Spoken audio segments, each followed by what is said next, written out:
Puluhan ribu surat suara untuk pemilu 2024 diketahui telah dikirim ke Taipei di luar jadwal pengiriman. Hal itu terlihat dari unggahan warganet TKI di Taipei, Taiwan, hingga viral di media sosial. Kejadian itu pun menuai polemik dan menimbulkan kekhawatiran tentang dugaan kecurangan dan pelanggaran pemilu 2024. Badan Pengawas Pemilu Bawaslu menegaskan saat ini tengah mendalami dugaan pelanggaran pemilu. Penanganan kasus ini tengah ditangani oleh Panitia Pengawas Pemilu Luar Negeri. Surat suara oleh PPLN Taipei kepada pemilih di Taipei untuk pemungutan suara dengan metode pos pada tanggal 18 Desember tahun 2023 dan 25 Desember 2023 diduga melanggar prosedur bahwa pengiriman surat suara kepada pemilih baru akan berlangsung pada tanggal 2 sampai 11 Januari 2024. Jadi dengan demikian terdapat dugaan pelanggaran administrasi pemilu yang dilakukan oleh KPPSLN, POS, dan atau PPLN Taipei. Ketua Komisi Pemilihan Umum Hasyim Asyari menegaskan, surat suara pemilu 2024 yang telah diterima WNI di Taiwan masuk dalam kategori surat suara rusak. Hal ini karena surat suara tersebut dikirim Panitia Pemilihan Luar Negeri (PPLN) lebih cepat dari seharusnya. Surat suara yang telah dikirim kepada pemilih dengan metode pos sebanyak 31.276 lembar, 31.276 lembar surat suara untuk masing-masing jenis pemilu presiden dan pemilu anggota DPR RI Dapil Jakarta II, DKI Jakarta II, pada tanggal 18 Desember 2023 maupun gelombang kedua tanggal 25 Desember 2023, kami nyatakan surat suara tersebut masuk kategori surat suara rusak. Semakin mendekatinya proses pencoblosan pada 14 Februari 2024 mendatang, Presiden Joko Widodo berpesan kepada jajaran Komisi Pemilihan Umum untuk melaksanakan pemilu serentak 2024 secara jujur dan adil. Menurutnya, bila ada kesalahan sedikit akan berdampak pada persepsi politik di mata publik. Semuanya kan mekanismenya kan ada semuanya. Sudah ada saksi di setiap TPS. Saksi dari kandidat presiden dan wakil presiden ada. Saksi dari partai-partai ada.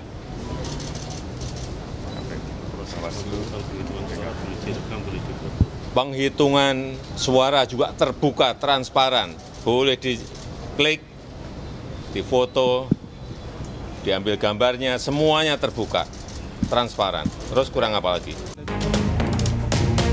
14 Februari mendatang menjadi bagian sejarah Indonesia untuk memilih presiden, wakil presiden, dan anggota legislatif. Pentingnya publik mengawasi pemilu ini sehingga tidak terjadi pelanggaran dan kecurangan yang bisa menciderai demokrasi. Tim Liputan Kompas TV.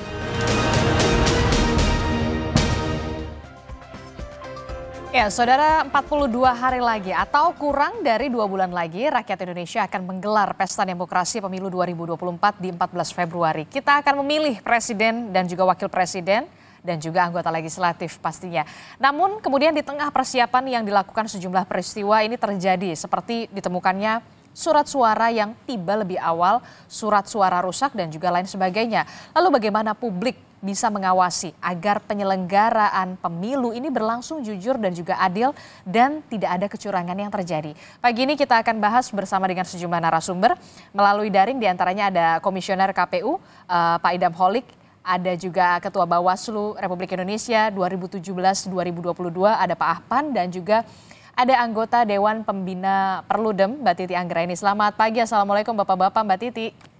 Selamat pagi, Mbak Adisti. Waalaikumsalam warahmatullahi wabarakatuh. Ini kemudian yang menjadi viral dan juga menjadi sorotan adalah kok bisa ya kemudian 62.000 surat suara di Taipei ini kemudian sampai lebih awal, lebih cepat dari jadwal.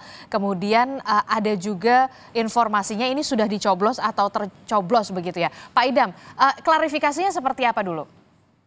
Yang pertama saya ingin meluruskan dari apa yang tadi disampaikan tersebut bahwa pada dasarnya surat suara yang dikirim oleh KPU RI ke seluruh PPLN di 128 perwakilan di dunia itu sesuai dengan jadwal. Tetapi khusus kejadian di Taipei, PPLN mengirim surat suara pos surat suara pos kepada pemilih itu di luar jadwal. Mhm. Ya, kalau tadi itu seolah-olah surat suara datangnya lebih awal, tidak. Mhm. Surat suara itu datang ke kami kirim ke PPLN Taipei itu sudah sesuai dengan jadwal, tetapi Kenapa PPLN sampainya bisa lebih awal ya? Atau karena takut pos tutup, libur Natal dan juga Tahun Baru atau seperti apa, Pak Idam? tidak lebih awal, memang sesuai jadwal.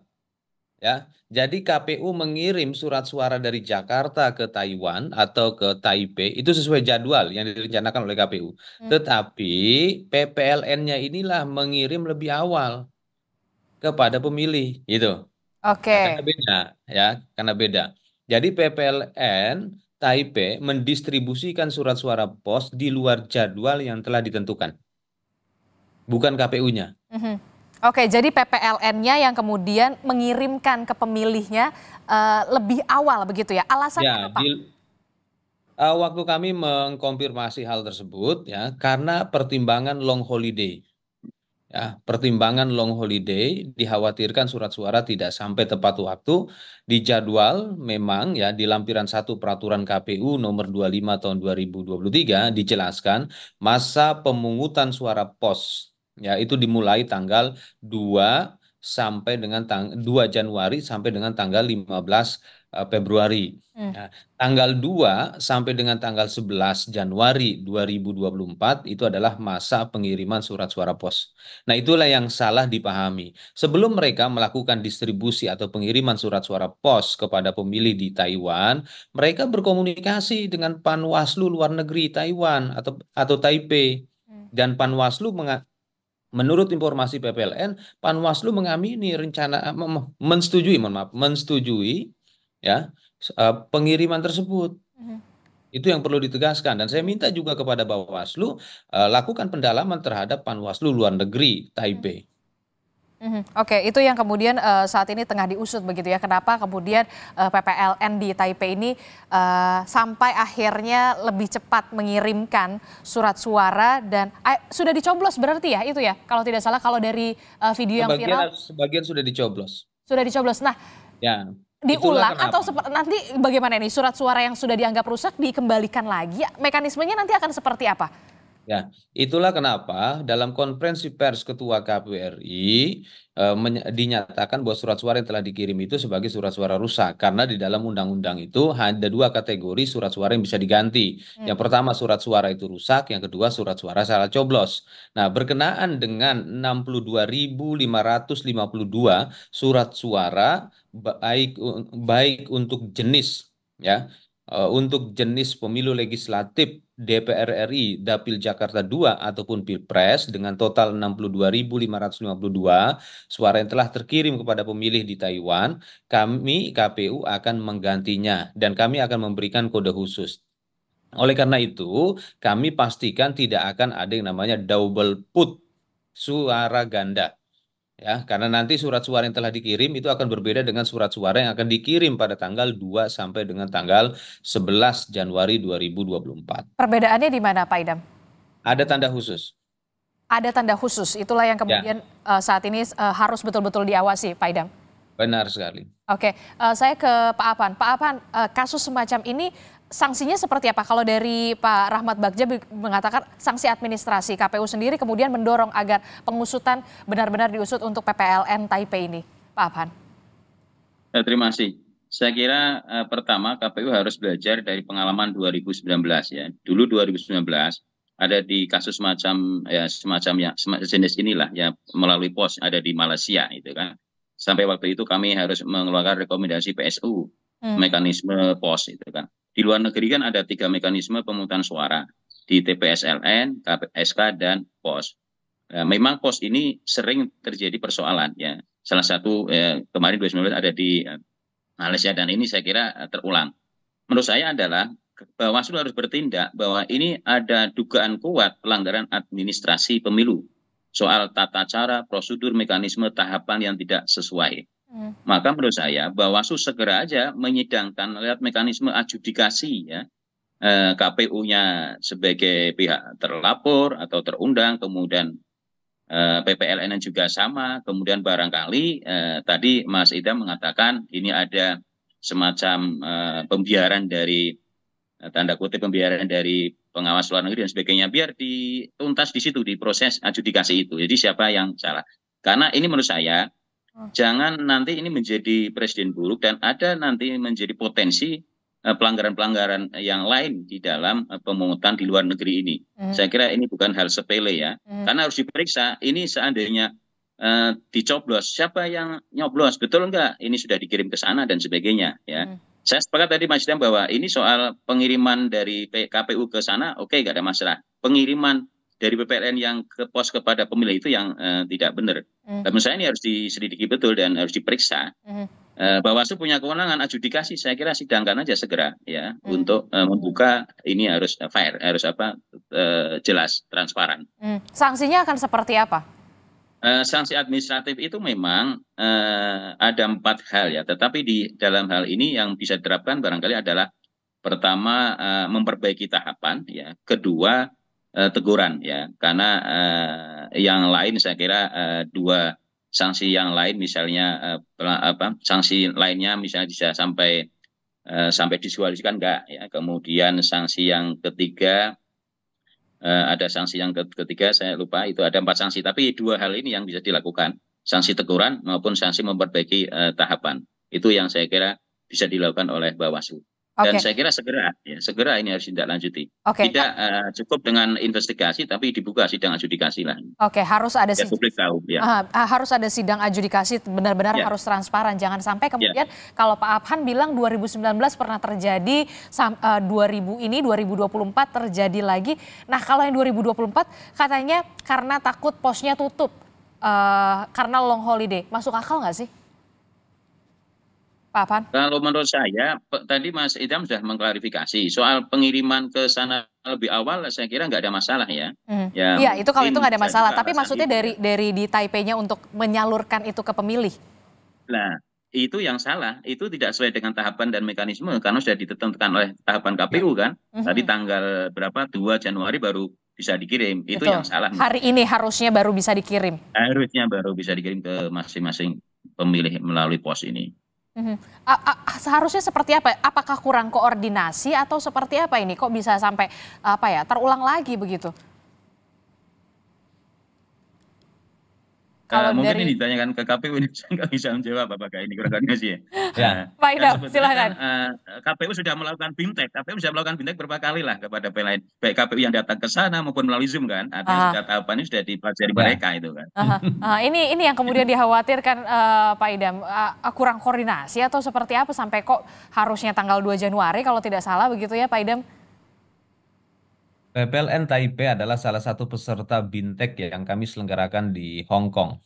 Ya, jadi mereka sudah kami berikan bimbingan teknis ya, dan kami juga tegaskan agar sesuai dengan jadwal. Nah, tapi ternyata terjadi human error dalam pemahaman penyelenggaraan pemilu oleh PPN Taipei ya. Itulah yang dalam konferensi pers Ketua KPU RI menegaskan ada kesalahan prosedur yang dilakukan oleh PPLN Taipei.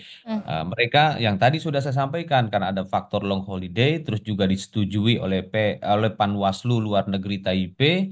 Ya, terus mereka punya prinsip lebih cepat lebih baik. Saya tegaskan bahwa penyelenggaraan pemilu tidak bisa menggunakan pandangan yang demikian. Dalam penyelenggaraan pemilu itu harus berkepastian hukum, di mana jadwal yang telah ditetapkan itulah yang dilaksanakan, tidak berdasarkan common sense. Itu yang kami tegaskan. Dan atas kejadian ini, Ketua KPU RI itu langsung bertindak tegas dan cepat untuk memastikan di 127 PPLN lainnya di seluruh dunia tidak melakukan hal yang sama. Dan hari ini tanggal 2 ya, PPLN di seluruh dunia akan mulai mengirimkan surat suara pos kepada pemilih sampai dengan tanggal 11 Januari 2024. Untuk yang di Taipei berarti diklarifikasi lagi nanti akan dikirimkan dengan surat suara, ada pembedanya, ada penandanya? Ada kode khusus. Ada kode khusus di surat suaranya? Ada kode khusus yang dengan tujuan agar tidak ada double vote surat Oke. suara ganda. Kode khususnya seperti apa? Bisa diungkap atau? Ya, yang jelas ada kode khusus yang tidak bisa kami sampaikan di sini.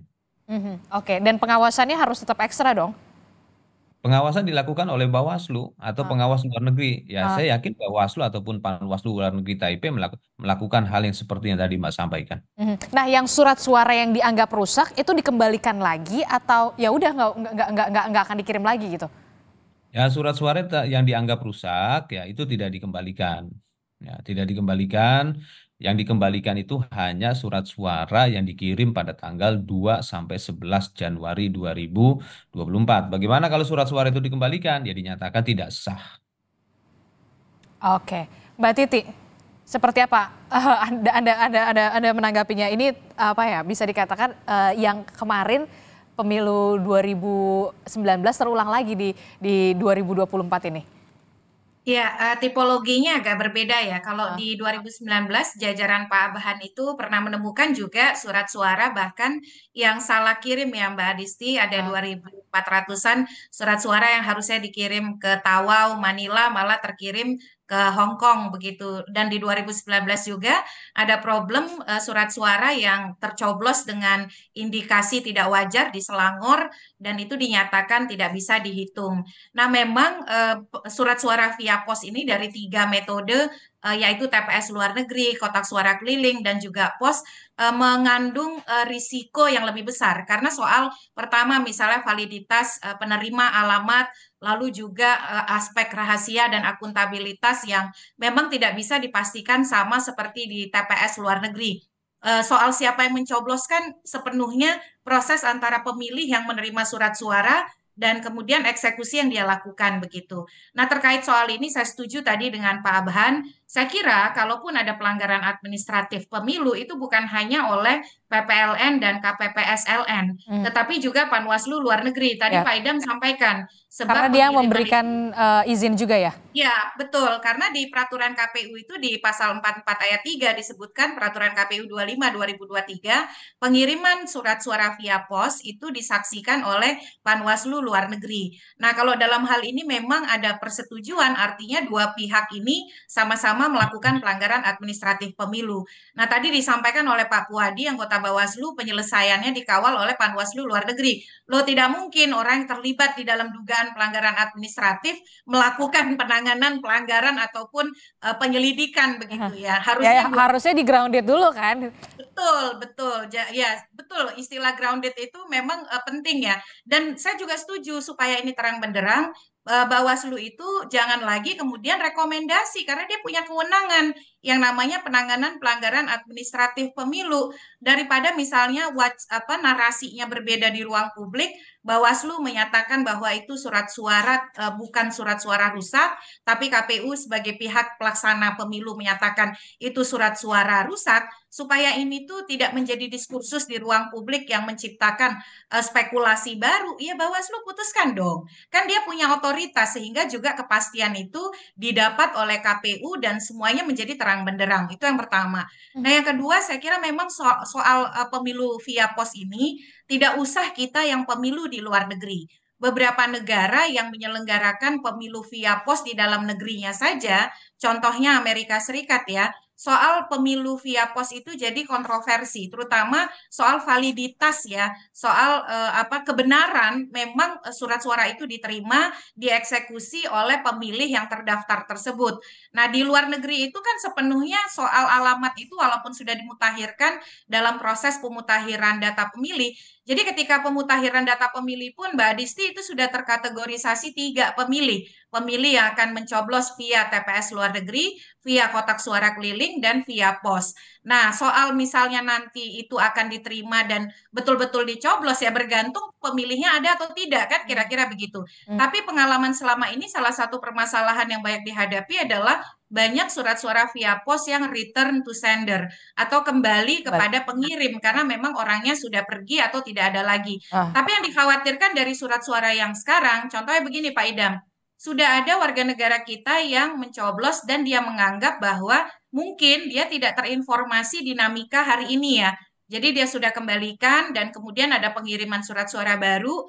Nah, di surat suara yang baru itu dia tidak terinformasi atau kemudian tidak termutakhirkan bahwa yang sudah dia kirimkan sebelumnya itu invalid begitu. Nah, hal-hal seperti ini harus diantisipasi karena kita tidak ingin pemilih di luar negeri itu kehilangan hak pilihnya akibat distorsi informasi. Karena pembelajarannya Mbak Disti, kalau PPLN saja yang sudah di BIMTEK, yang sudah disupervisi oleh KPU, Bisa diskoordinasi. offside, ya betul, bisa menyalahi aturan atau kemudian menyimpangi ketentuan administratif pemilu.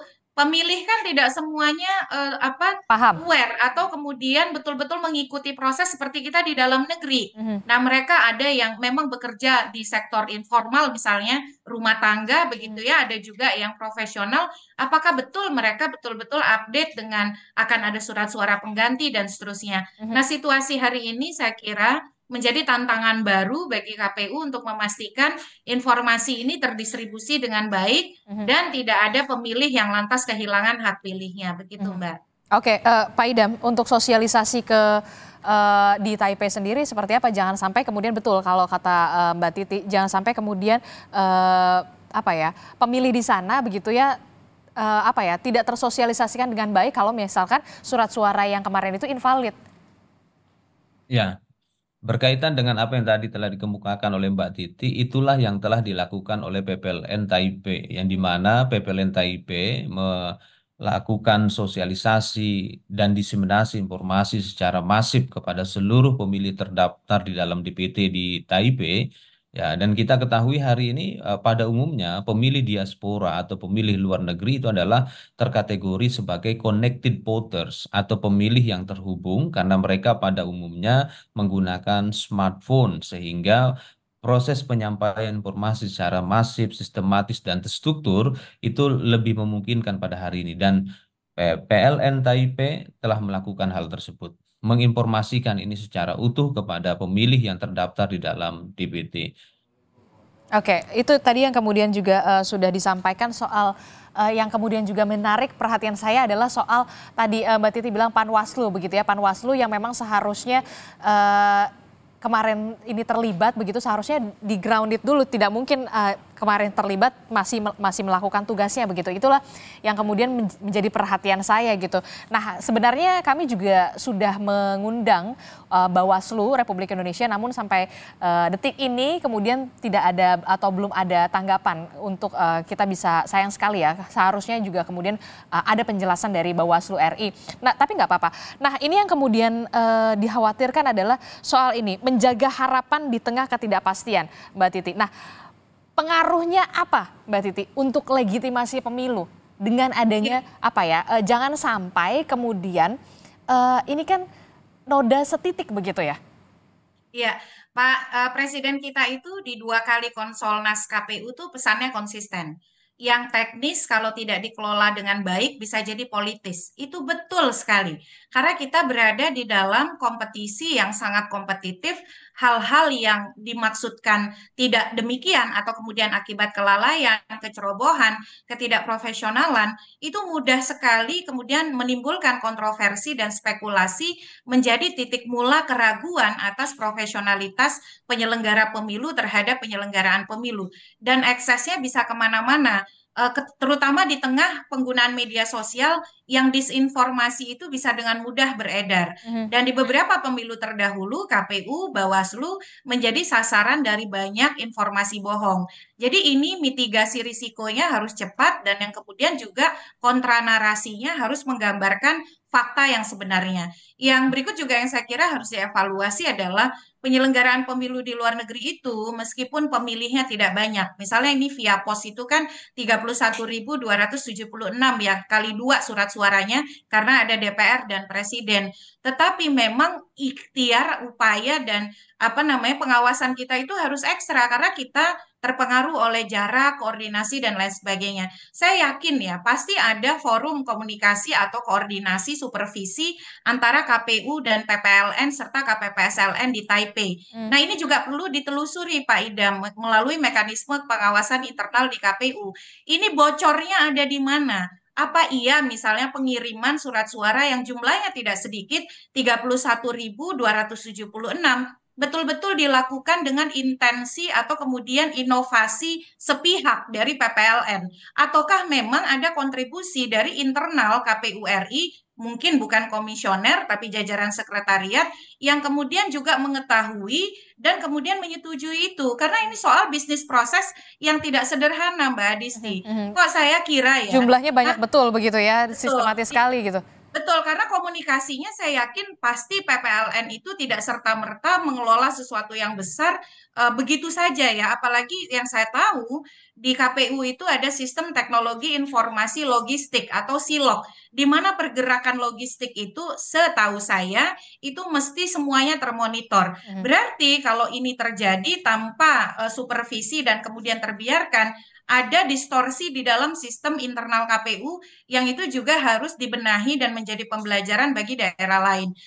Jadi pesan Presiden itu saya kira sangat relevan karena sekali lagi kita berada di tengah disrupsi informasi teknologi, hal yang benar saja bisa kemudian dispekulasikan menyimpang, apalagi kemudian ada ketidakprofesionalan yang berdampak pada misalnya peredaran surat suara dan juga bisa jadi akan berpengaruh terhadap animo publik atas proses yang berlangsung. Nah, ini yang memang respon cepat dan juga komunikasi publik KPU serta gambaran soal akuntabilitas tindakan yang sudah diambil itu menjadi penetralisir saya kira yang bisa meluruskan proses yang akan berlangsung nanti. Oke, kasus-kasus semacam ini begitu ya kan mencuat begitu ketika kita tahu viral di media sosial, barulah kita ternyata seperti ini gitu. Ini yang kemudian menjadi bahan evaluasi juga bagi KPU dan juga Bawaslu tentunya, dan evaluasi apa yang nantinya akan dilakukan oleh KPU dan juga Bawaslu. Jangan sampai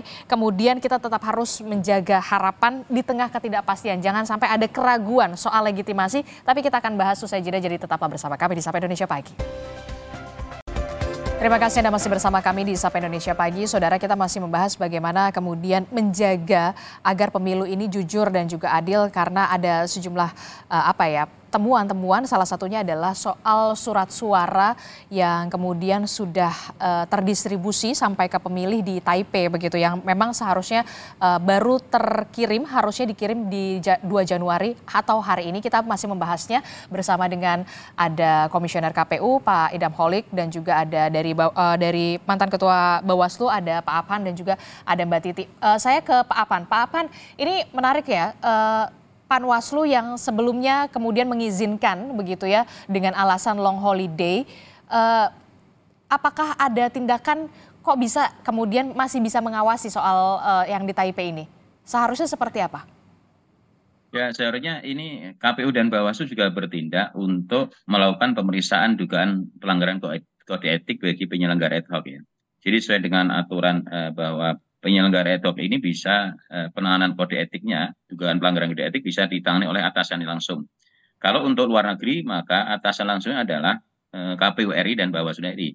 Artinya mereka bisa langsung memeriksa dugaan pelanggaran kode etik ini. Kalau memang ini kategori dugaan yang berat, saya kira bisa putusan pelanggaran etiknya adalah pemberhentian dengan tidak hormat, baik di jajaran KPU, PPLN maupun pengawas luar negeri kalau tadi ada keterlibatan. Menurut saya ini untuk memberikan kepercayaan publik di luar negeri itu kan, soal di pemungutan suara di luar negeri. Jadi bisa dilakukan itu. Di samping sembari Bawaslu segera untuk melakukan penanganan pelanggaran administrasi melalui proses adjudikasi tadi itu. Itu 2 hal yang harus dilakukan oleh Bawaslu dan. Berarti bisa langsung diganti dong, Pak?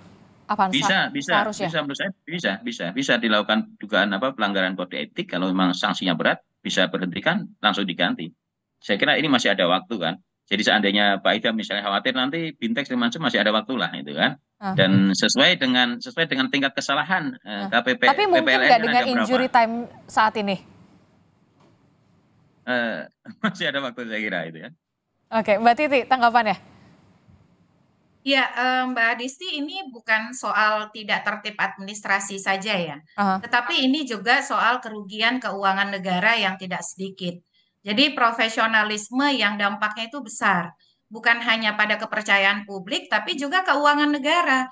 Bayangkan loh, Tadi 31.276 lembar surat suara yang kalau kita baca keputusan KPU soal surat suara rusak dalam proses distribusi, itu kriterianya tuh tidak masuk gitu.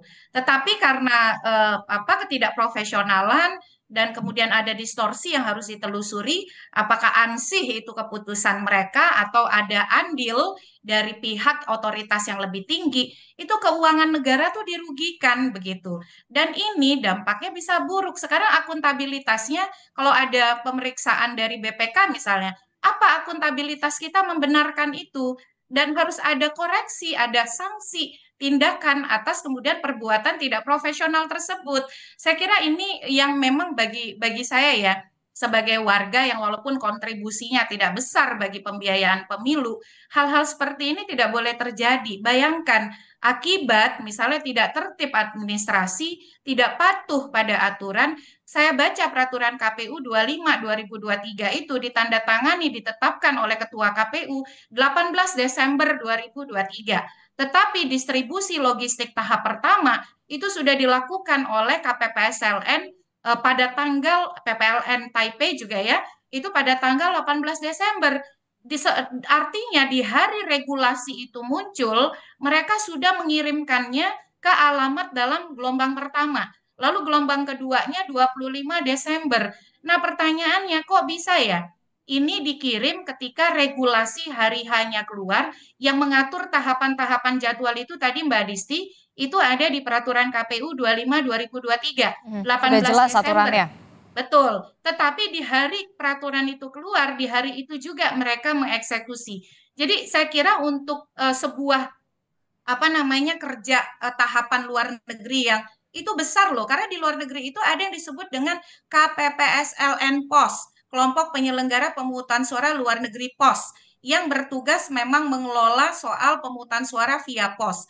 Nah, saya kira kok kayaknya kalau ini tidak ada supervisi sama sekali, sepertinya agak sulit begitu ya. Nah, ini yang Pak Idam nih harus telusuri gitu. Saya kalau sepengetahuan saya komunikasi teman-teman itu mereka pasti punya WhatsApp group dan saling mengupdate perkembangan dan lain sebagainya. Betul. Nah, ini ke depan memang lagi-lagi pesan Presiden itu sangat benar. Yang teknis itu bisa jadi politis kalau kemudian tidak terkelola dengan baik, lalu kemudian respon kontra narasinya kurang meyakinkan dan kemudian publik akhirnya berspekulasi kemana-mana. Kita tidak ingin spekulasi ini kemana-mana. Pemilih di luar negeri walaupun jumlahnya hanya 1,7 juta, tapi itu tidak bisa disebut hanya ya. Mereka juga warga negara Dan yang punya hak patut yang sama. mendapatkan pelayanan terbaik. Betul sekali. Pak Idam, evaluasi apa yang kemudian harus segera dilakukan? Yang pertama saya ingin meluruskan apa yang tadi disampaikan oleh Mbak Titi ya, bahwa ada dugaan keterlibatan dari staf sekretariat di KPU. Kami nyatakan itu tidak benar sekali ya. Itu tidak benar. Jadi memang PPLN Taipei ini dalam melakukan distribusi di dua tanggal 18 dan tanggal 25 Desember, itu tidak ada komunikasi sama sekali dengan pihak KPU RI di Jakarta. Itu yang perlu kami tegaskan. Tidak ada komunikasi terlebih dahulu? Tidak ada komunikasi sama sekali dengan kami di Jakarta. Setelah kejadian tersebut, kami langsung menghubunginya dan Ketua KPU RI langsung mengambil tindakan tegas kepada PPLN Taipei. Itu yang perlu kami sampaikan. Ya. Jadi penting untuk kami luruskan. Ya, yang jelas kalau hari ini kami melakukan penggantian surat suara yang telah terkirim tersebut karena kami ingin pastikan bahwa pemilih dalam memberikan suaranya itu di jadwal yang telah ditentukan, bukan di luar jadwal yang telah ditentukan. Kenapa? Ketika dikirim tanggal 18 Desember, tanggal 25 Desember, maka di hari kemudian setelah pengiriman tersebut, pemilih potensinya sudah bisa memberikan suara melalui surat suara tersebut. Nah, ini yang perlu kami luruskan. Gitu. Oke, untuk soal itu kalau tadi kita sudah membahas soal bagaimana permasalahan di luar negeri begitu yang kemudian harus dievaluasi. Nah, untuk di dalam negerinya sendiri untuk pendistribusian logistik seperti apa, Pak Idam? Karena ini kan kalau tidak salah ada sisa 42 hari lagi menjelang 14 Februari 2024 khususnya di daerah 3T, yakni tertinggal, terdepan dan juga terluar. Insya Allah proses distribusi logistik untuk dalam negeri itu akan tepat waktu karena hari ini progresnya juga sangat baik ya, yang dimana hampir mendekati angka 100% proses distribusi logistiknya. Insya Allah dari sisi proses distribusi logistik dari KPU kepada KPU Kabupaten Kota itu tidak ada masalah. Dan mudah-mudahan pada saat distribusi logistik dari KPU Kabupaten Kota kepada PPK itu berjalan lancar karena tidak terhalang oleh faktor cuaca ataupun alam. Oke, evaluasi yang segera dilakukan, harus segera dilakukan dalam waktu dekat. Ya, yang jelas ketika kejadian tersebut KPU langsung mengambil tindakan tegas. Ya, sudah pasti karena tahapan penyelenggaraan pemilu itu kan diselenggarakan berdasarkan prinsip-prinsip manajerial. Sudah pasti evaluasi itu dilakukan. Oke, Mbak Adisti kalau boleh tanya ke Pak Idam, untuk silakan. surat suara pengganti yang akan dikirim via pos itu Pak, berarti durasi pengirimannya akan dilakukan antara 2 sampai 11 Januari ya Pak ya? Ya, mulai hari ini berarti ya? Mulai hari ini. Oke, berarti surat suaranya sudah tiba juga untuk penggantinya di Taipei ya Pak, untuk Sudah distribusi dikirim. ya? Sudah dikirim dengan kode khusus kalau kata Pak Idam ya? Ya. Oke, Pak Abhan pernah menjabat sebagai Ketua Bawaslu kala itu begitu ya. Melihat ini semua, melihat permasalahan ini, evaluasi seperti apa yang segera harus dilakukan? Pertama ini bahwa KPU kan punya prinsip di dalam logistik ini ya, ada 5T ya, tepat jenis, tepat jumlah, tepat kualitas, tepat waktu, dan juga tepat sasaran, dan juga hemat anggaran. Saya kira itu yang menjadi prinsip bagi KPU, dan ini harus menjadi pegangan betul. Menurut saya bahwa saya sepakat bahwa ini logistik ini bukan hanya persoalan dalam luar negeri aja, tapi dalam negeri saya kira perlu diantisipasi bagi jajaran KPU. Karena begini bahwa alokasi waktu pengadaan logistik pemilu 2024 ini jauh beda dengan pemilu 2019 ya, karena ini menyangkut dengan soal alokasi waktu kampanye. Pemilu 2019 alokasi kampanye cukup panjang 203 hari. Implikasinya adalah pengadaan logistik cukup panjang. Tetapi dengan pemilu 2024 alokasi kampanye hanya 75 hari, maka waktunya sangat pendek gitu kan. Bahkan KPU juga ada Perpu 1 atau Perpu 222 yang mengundurkan masa kampanye jadi 25 hari setelah DCT, dan untuk pileg dan pilpres 15 hari itu dalam rangka untuk menambah alokasi waktu itu kan, karena alokasi itu 75 hari. Saya kira ini yang harus diantisipasi ya, karena begini, 2019 dengan alokasi waktu yang cukup panjang 203 hari, asumsinya waktu logistik panjang, itu masih ada persoalan. Di dalam negeri masih ada persoalan. Mungkin Pak Idham ingat ya, karena sama-sama dulu di penyelenggara juga ya. Sampai jenis logistik KPU itu ada 27 jenis logistik saya kira. Ya, ada 27 jenis logistik ya. Ada 3 kategori. Sampai dulu 2019, hal yang menurut saya sebenarnya sepele tapi itu urgent ya. Formulir plano itu pun ada yang tidak dapat itu di TPS itu padahal hal yang sepele bisa dijak lebih awal itu, tapi nyatanya ada. Sampai akhirnya petugas KPPS itu kalau di sampingnya ada toko buku bisa beli itu kertas manila plano lah kira-kira, tapi nggak ada. Sampai akhirnya bekas spanduk kegiatan KPPS misalnya itu bisa jadikan formulir plano ya. Saya kira padahal ini formulir C plano itu hal yang vital sekali ya, urgent, karena penghitungan suara awal yang sistem tali-tali itu ya di plano. Ya saya kira ini yang harus diantisipasi oleh teman-teman KPU karena alokasi waktu itu. Yang kedua adalah mekanisme manajemen logistik ini kan dari mulai perencanaan, kemudian pengolahannya, kemudian sortir ya, kemudian distribusi. Saya kira ini ya harus diantisipasi betul. Saya mungkin gini ya, harus soal sortir waktu. Sortir ini waktunya saya dengan alokasi waktu yang pendek, sortir juga pendek. Jangan sampai nanti di dalam negeri banyak tertukarnya surat suara antar dapil. Pemilu tiap pemilu masih ada soal tertukarnya surat suara antar dapil. Dan ketika ini proses adalah sistem terbuka proporsional, ini merugikan bagi caleg ya. Karena biasanya ketika surat tertukar antar dapil, KPU akan keluarkan surat. Itu dikonversi menjadi sah surat suara partai itu kan. Ini kan bagi sistem proporsional sangat merugikan bagi caleg. Nah ini harus diantisipasi. Sortir sejauh mana bisa memastikan bahwa distribusi logistik tepat tadi sasaran. Jangan sampai misalnya Jawa tertukar antara dapil dengan Sumatera. Udah ini runyem kira-kira itu kan. Karena persoalan dapil di pemilu pileg ini kan banyak ya. Beda dengan pilpres. Dapilnya satu wilayah Nusantara, tapi di pileg dapil kabupaten pun ada kecamatan dan sebagainya. Provinsi ada kabupaten dan sebagainya. Saya kira itu. Jadi 5 prinsip tadi yang digariskan oleh KPU harus menjadi pedoman bagi KPU, dan Bawaslu tetap harus mengawasi dengan maksimal ini.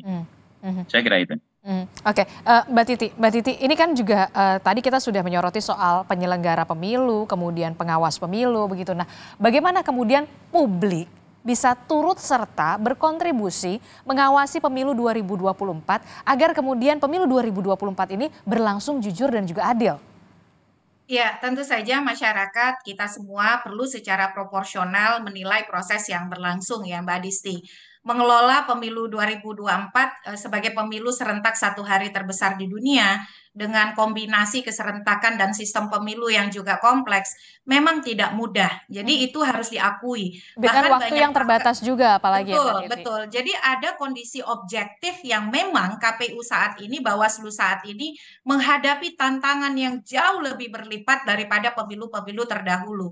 Tetapi itu memang menjadi tantangan yang harus mampu dikelola dengan baik. Oleh karena itu keterlibatan para pemangku kepentingan, mitigasi risiko, lalu juga contingency plan atau rencana antisipatif itu diperlukan untuk terbangun dengan baik. Kita sebagai publik bisa apa? Tentu saja kita perlu mengawal proses ini, mengingatkan, dan kemudian misalnya seperti warga negara di Taipei ya, itu bagus sekali. Mereka datang menerima surat suara, antusias, dan kemudian memposting.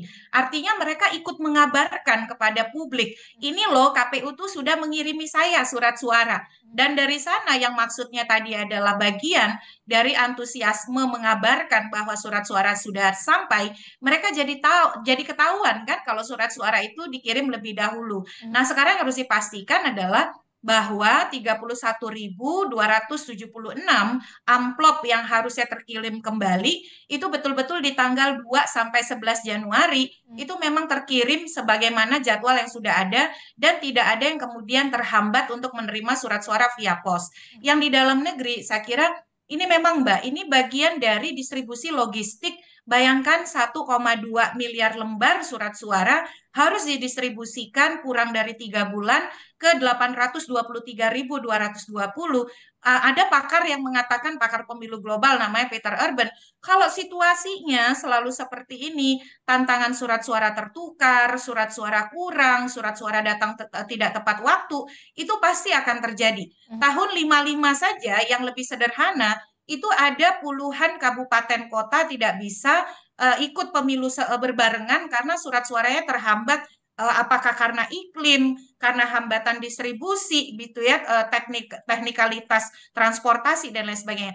Nah, mitigasi dan kemudian antisipasi atau contingency plan ini, rencana antisipatif ini yang dibutuhkan oleh KPU sehingga jajaran di bawah itu bisa terpahamkan dengan baik. Misal, kita tidak mengharapkan ada surat suara tertukar ya Mbak Adisti. Tetapi bagaimana kalau surat suara tertukar? Bagaimana kalau surat suara datang terlambat? Harus seperti apa? Belum lagi persoalan-persoalan ini Mbak, di 2019 kami temui misalnya karena saya pemantau pemilu pada waktu itu, ada surat suara terlambat datang di Tangerang Selatan. Itu narasinya adalah, ini pasti terlambat gara-gara di sini kubunya 0 ini ya gitu. Jadi mudah sekali itu dipolitisir. Bahkan itu yang kemudian menambah beban para petugas untuk bekerja di bawah tekanan. Nah, kita harapkan hal-hal seperti ini setidaknya mitigasi risiko dan rencana antisipatif itu betul-betul dimiliki secara baik oleh KPU. KPU sekarang sudah memberikan pelatihan kepada 7 anggota, sudah menggunakan teknologi penggandaan begitu ya untuk mengurangi beban. Nah, hal itu juga sepatutnya ditopang oleh distribusi logistik yang tepat waktu, tidak tertukar, tepat spesifikasi begitu ya, tepat jenis dan seterusnya. Dan masyarakat juga jangan mudah terprovokasi. Kita kawal, kita ikuti prosedur. Kalau memang ada penyimpangan, dilaporkan begitu ya. Jangan membangun opini di luar kemudian hal-hal yang diatur oleh peraturan perundang-undangan. Oke, kita tahu betul apa yang saat ini dilakukan oleh KPU ini harus dilakukan secara sempurna ya Pak Idam ya.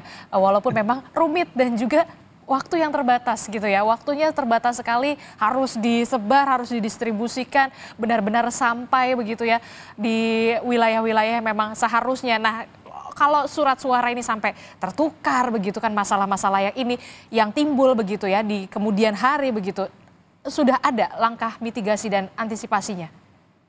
Ya, yang jelas sebelum Mbak Titi mengemukakan itu di forum pada pagi hari ini, ataupun Pak Abham mengemukakan kasus di 2019, itu jauh-jauh hari sudah kami pikirkan dan sudah kami lakukan kajian, serta bagaimana kami harus melakukan mitigasi ya.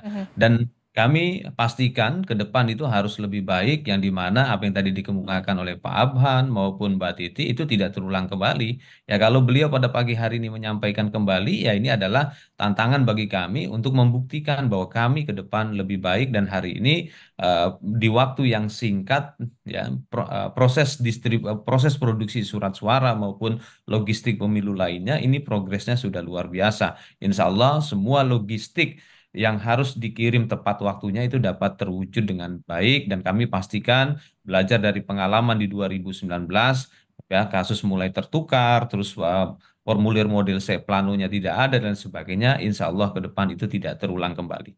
Dan tentu saja yang perlu diingat juga kemudian publik ini bisa mengawasi pemilu 2024 agar tercipta jujur dan juga adil. Karena apa? Karena kalau kita ini kekuatan handphone ini dan juga media sosial itu yang kemudian menjadi pengawas yang saat ini betul-betul mata semuanya tertuju ketika ada sesuatu hal yang seperti apa bisa viral kemudian di media sosial, dan ini menjadi bahan juga menjadi evaluasi baik itu dari KPU dan juga Bawaslu supaya nanti pemilu 2024 ini benar-benar berlangsung secara jujur dan juga adil.